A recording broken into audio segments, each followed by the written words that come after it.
తిరుప్పావైలో 5వ పాసురం.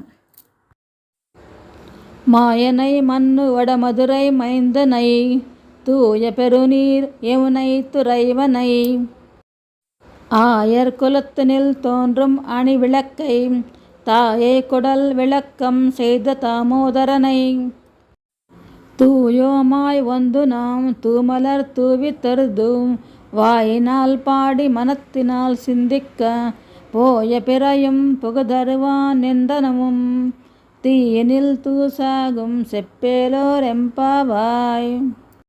5వ పాసురానికి భావం. మిక్కిలి ఆశ్చర్యకరమైన గుణములను చేష్టలను కలవాడు శ్రీకృష్ణుడు. అతడు ఉత్తర మధురకు నిర్వాహకునిగా జన్మించాడు. భాగసంబంధము ఎగటతగినట్టి మధురకు ప్రభువే అయినా నదీ తీరమందున్న గొల్ల కులమును జన్మించి ఆ గొల్ల కులాన్ని ప్రకాశింపజేసినాడు. గొల్ల కుల మాణిక్య దీపమయ్యాడు. తల్లి యశోద గర్భంను కాంతివంతమనర్చిన దామోదరుడు.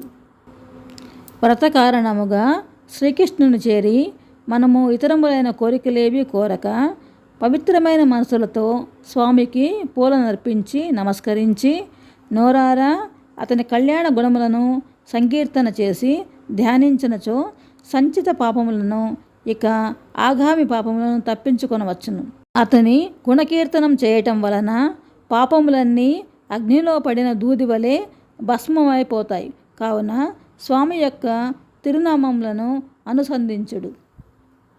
ఓం కృష్ణాయ నమః.